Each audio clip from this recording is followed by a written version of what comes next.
Russian oil plants ablaze in Moscow for several days in a row. American sanctions against Russia finally started working under the new administration, and an interview with a new guest to our studio about the future of Ukraine-US relations. This and more today. Let's go.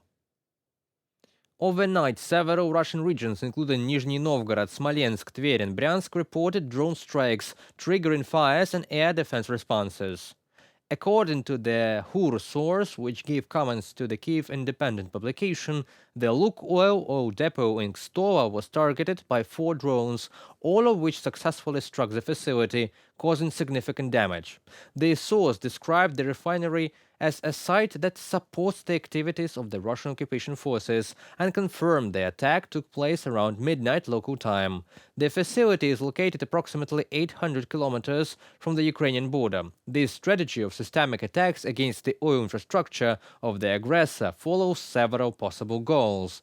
First is to strain and exhaust Russian air defenses by carrying out strikes in all accessible parts of the Federation, put Russian air defenses out of Ukraine, as most of the combat-ready systems are right now here, trying to hunt for F-16 jets. In both scenarios, it is the occupying force that is going to take economic and logistical losses. A recent wave of long-range strikes has targeted multiple Russian oil refineries, significantly disrupting the country's fuel production capacity. Between January 24th and 29th, Ukrainian forces carried out attacks on 3 major refineries: Ryazan oil refinery, 17.1 million tons of capacity; Novoshakhtinsk oil products plant processing capacity of 5 million tons; and Lukoil refinery processing of 17 million tons. The Ryazan oil refinery and Lukoil are the third and fourth largest oil refineries in Russia in terms of capacity. If these facilities sustain severe damage, Russia could lose nearly 40 million tons of oil processing capacity, accounting for approximately 15% of its total refining capacity. These strikes could have a substantial impact on Russia's ability to refine oil and sustain its war economy.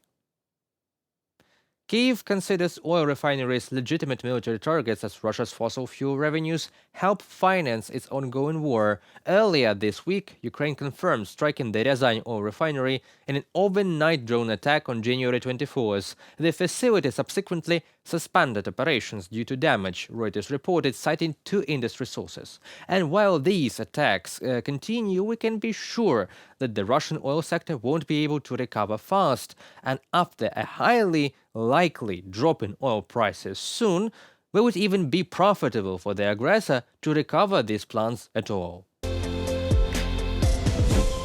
American sanctions are finally working as intended. China and India suspended shipments of Russian oil from the Shadow Fleet after the new US administration took action against this evasion scheme and closed the Panama ports for them. With a maximum pressure campaign, US President Donald Trump may be poised to deliver the financial blow that forces Vladimir Putin to negotiate. Just a week into his presidency, Trump has hinted at his approach to Russian sanctions. In a recent Truth Social post, he called on Putin to settle now and stop this, I quote, ridiculous war.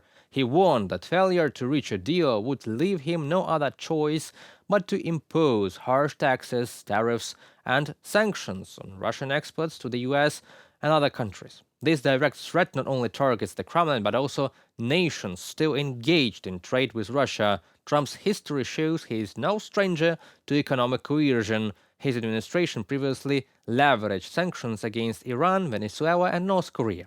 He also views deal-making as a personal strength, needing to secure a win, avoid appearing weak, and ideally generate economic benefits for the United States.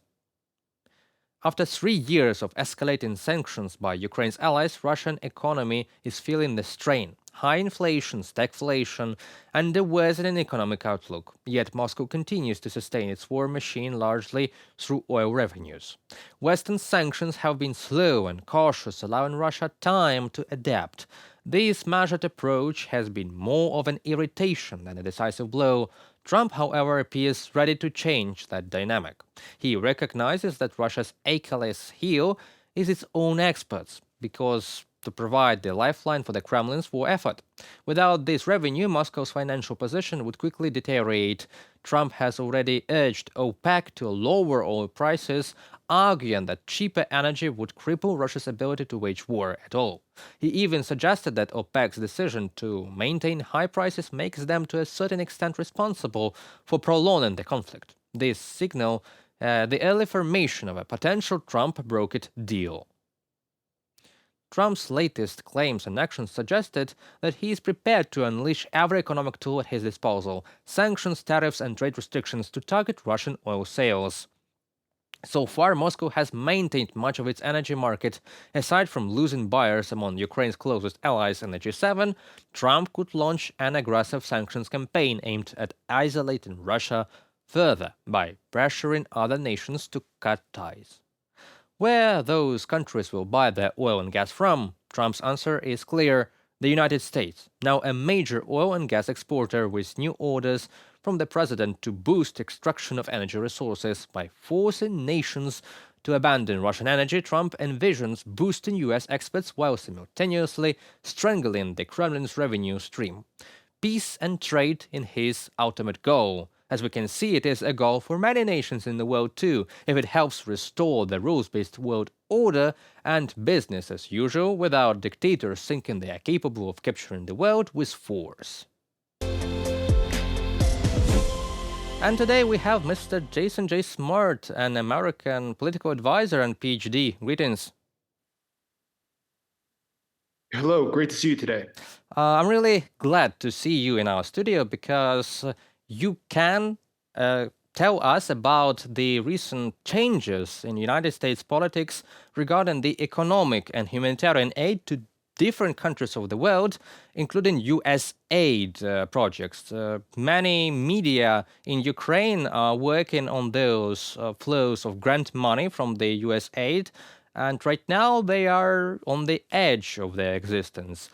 Can you tell me a little bit more if it is a reason to be worried, or it's just a new negotiation, new administration taking place?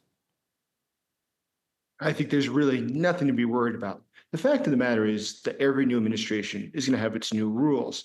And in this case, we see that the administration is interested in doing what they promised during the campaign. And one of those things was to carefully audit and check all of the programs that have been implemented by Biden or other administrations to make sure that they corresponded with what was, in the eyes of Donald Trump, the interest of the United States and American taxpayers. So, what does it mean in real terms? I think that we'll probably see in the coming weeks that there'll be a lot of different things that they find that they don't agree with, whether it was just money that was mal-spent or was not necessary or did very little to really help. But after cutting those things, I think we'll probably return and we'll see a lot of these programs come back to life. I don't think this will be long term. Most everybody thinks that it will be, as the White House has said, about 3 months. But after that period is over, I think a lot of the programs will return. Mhm. Okay, so the new administration of American president has activated sanctions, and they seem to me personally more effective than all of the sanctions packages before because they really impacted the shadow fleet right now. Panama ports have stopped aiding the Russian shadow fleet with oil, and for now, at least for now, China and India have suspended buying oil from Russian tankers. Can you say me about this sanctions policy of the new administration, and will it bear fruit in real life? Absolutely the case. And what we see that's sort of interesting is that a lot of these countries, I believe, really understand that Donald Trump will follow through with what he has said, which is if you go against the will of the United States, he'll hold you accountable for that.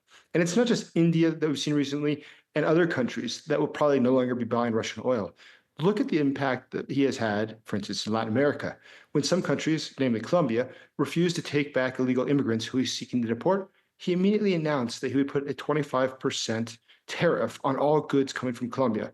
Within minutes, the president of Colombia then changed his opinion and allowed the migrants to be deported back to Colombia. I think this is sort of the tough power that we should expect to see from the Trump administration for the next 4 years. The use of force in order to coerce those who decide to go against the will of the US. It is an interesting emphasizement from you because powers through strength was a pre-election promise of the Donald Trump administration. Not only him, but all of the people who made the cabinet with him.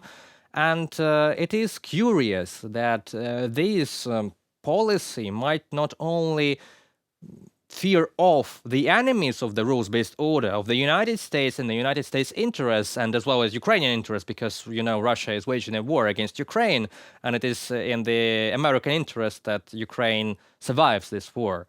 But also, I see a pattern that this stimulates other United States and Ukrainian allies that are caught like just in between. European countries like France, like Denmark, with all this Greenland, the Greenland collision right now, and the discussion. And do you see this as a positive shift in the European, let's say not defense policies, but the European defense pattern? Well, listen, Europe for a long time has needed to do more than simply rely on the United States for its security. It's very clear that Europe has both the capacity and the need to change its strategy. Now, it's been very convenient for decades to be able to rely on the US to be the leader on this. But as time goes on, we see that's simply not a tenable solution. So as Europe goes ahead, I think this will be profoundly positive for them to be able to develop their own infrastructure and their own capacity to be able to fend off foreign threats. And of course, we talk most often about Russia. There's a very important angle here as well. The US, going back to about the Obama administration, has put a higher emphasis on Asia, specifically China, of course, as being a long-term threat in the United States. The Europeans are much better positioned to deal with Russia than the United States, which is further away, but is much closer to Asia and to China than are the Europeans. So in this sort of a strategy, it's mutually beneficial to both sides, the Europeans and the Americans, because they can both leverage the strength of their location to be able to counter the threats that we will face in the coming decades. I have literally no reason to argue with you. I agree on almost all that you say. And I must remark that we have still some leaders in European countries that are extremely friendly to Russia, namely Robert Fico and Viktor Orban, the prime ministers of Slovakia and Hungary. Do you see soon a fast resolution of their position, a change in their position, maybe, if such policies, such policy of European self-sustainment and self-defense, not relying on the United States, will continue? I think in the case of Orban, the relationship's much closer to the United States, specifically to Donald Trump. Now, in the case of the Slovak leader, I don't think it's quite so close. In fact, I don't think that there is an existent relationship. So going ahead, what does this all really mean? I think that we're going to see that Donald Trump will support many of the things that people like Orban want for the domestic audiences. For instance, if we're talking about things such as pushing off some of the European Union's rules and regulations about schooling or about personal affairs, I can see him supporting that because he doesn't support a large government. But at the same time, would he support a Hungary or Slovakia taking decisions that puts at risk the security of Europe and thereby puts at risk the security of the United States? I think not. I think that's very clear. So going ahead, I think that this will be a very interesting dynamic to see the transatlantic relationship develop over the next 4 years. Well, we shall see. Maybe you have some final remarks because all of my questions you have answered them so good, and it's really really an interesting discussion. So maybe you have some remarks or some things you would like to pay attention to, or you have some observations on what's going on and where. So overall, I think that we have to look at what's going on in the United States through the prism of the United States. Of course, everybody always tries to understand what impact will Trump's decision have on Ukraine, for instance. But really, it's very limited because we're not starting the equation correctly. If we want to really get to the bottom of it, understand what's going on domestically in the United States. So domestically in the United States, the population has said that they're very upset with the current situation of our country. They're upset the way that they live. They feel that economically they're disadvantaged. They're just generally very unhappy. And they feel that the government was badly managed for many, many years now. So their hope is that Donald Trump will realign the country with the interests of the American people. So what's that mean for Ukraine? What does it mean for other countries? It means that it's very important to understand what's going on in America and to there phrase the debate or frame the debate in a way that argues that what is going on, for instance, supporting Ukraine, is something that actually directly helps the American people. It has to be looked at as not what Ukraine deserves or should have, but this is something that is being done and it will help the American people to help Ukraine. Because if it's through that framework, it is something that will get support in the United States. But it's looked at just as an extraordinary gift being given away by the American people, it won't survive in this new environment. So it's important to understand the framework in which we're working today. Absolutely agree with you. Political pragmatism and real advantages of this or that support of the country from the United States. As you have said earlier, Russia's victory is clearly not in the interest of the United States because it will endanger the whole of Europe and NATO alliance, just like a front against Russia. And what I see is if Ukraine can position itself pragmatically as useful for the United States military and defense interests, that everything will be fine. Am I correct? Absolutely the case. I think it's going to be exactly like that. It just depends if Europe is able to work together with the United States in the new paradigm which exists. We can no longer think that it's like the past because it's not. That's forever gone. We must deal with the paradigm shift that's occurred and deal with it correctly if we wish to see true change. Thank you very much, Mr. Smart. It was a pleasure, a true pleasure to interview you and to have you in our studio today. Thank you so much. Thank you. Hope to see you again. You too. Well, that is all for today, folks. Hope you really liked the episode and the new guest we had. I'm glad to be back to the studio after a while. Remember to hit that like and subscribe button below. It really helps us to continue our work and deliver the news of the free world directly from Ukraine to you. Have a nice day and don't let propaganda win.